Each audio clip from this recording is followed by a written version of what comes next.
Sounds like some of you might have heard this before.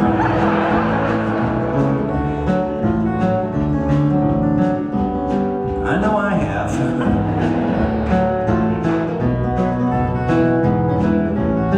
That's because this song was called Alice's Restaurant. It's about Alice and the restaurant.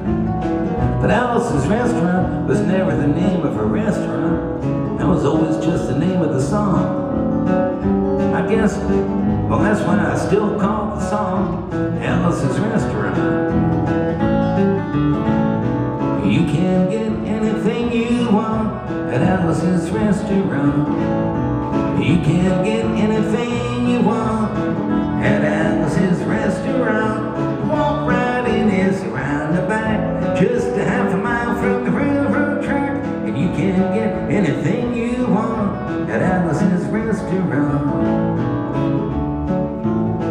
I pretty much learned to play this song and do almost anything else at the same time.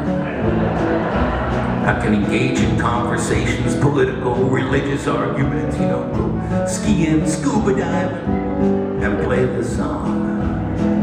You do something long enough, anything, you can, it just becomes like breathing after a while. So this is the part of the song I remember playing it. I don't remember the rest of it so much,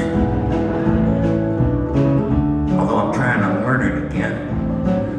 Because next year, in 2015, will be like the 50th anniversary of writing this thing, and I told everybody, yeah, I'll learn it again, you know, forever. I didn't think I was going to live that long. Now I actually have to do it. It wouldn't be so, I mean, if I would have known this song would be so popular, I would have made it a hell of a lot shorter. What are you going to do? Not only that, I was worried about, because when you get to a certain point, I didn't mean to stop, but when you get to a certain point in your life, you start putting things out of your mind. You know what I mean? So that you can make room for new stuff.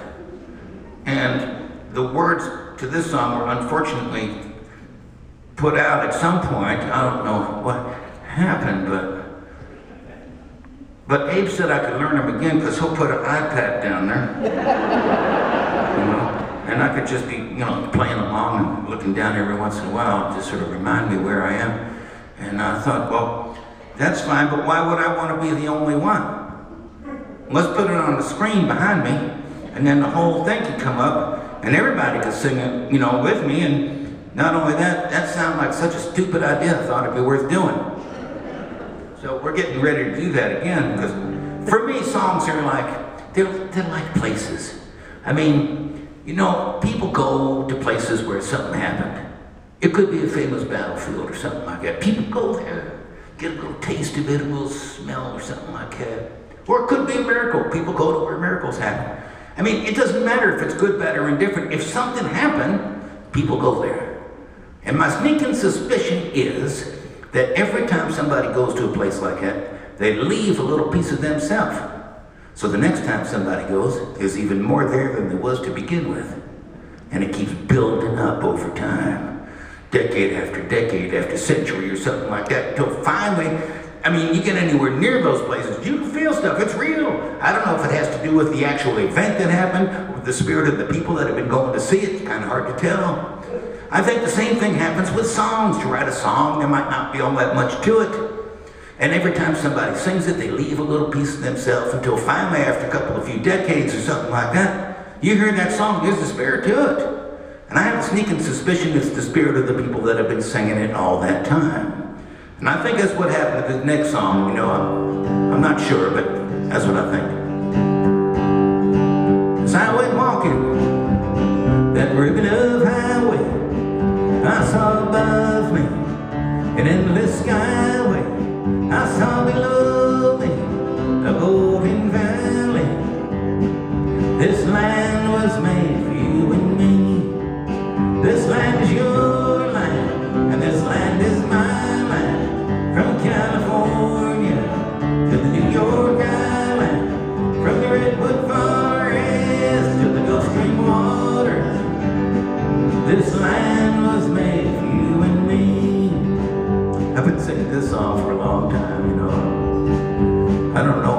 I remember when I learned it. I was in the, I didn't mean to stop it. I was in the 5th grade when I discovered civil disobedience. It started young, you know, but by accident. But it occurred to me one day that homework was wrong. It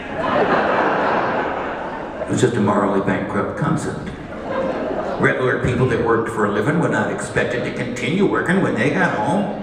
That's what the union guys been fighting about for over 100 years. Where was the union when I needed them? I just quit doing it anyhow, on my own. My mom appreciated the thought process, just not the conclusion. So she took me out of the regular school I was in, put me in one of these progressive schools so I could progress. I walked into the new school the first day. They was all standing up, all the kids were standing up singing my dad's song. This land is your land. I was the only one there that didn't know the words. Nobody told me that stuff is famous outside our house. And when you're a kid, you don't think of stuff like that. So I ran home at the end of the day, tears in my eyes, you know, and I told my father what had happened.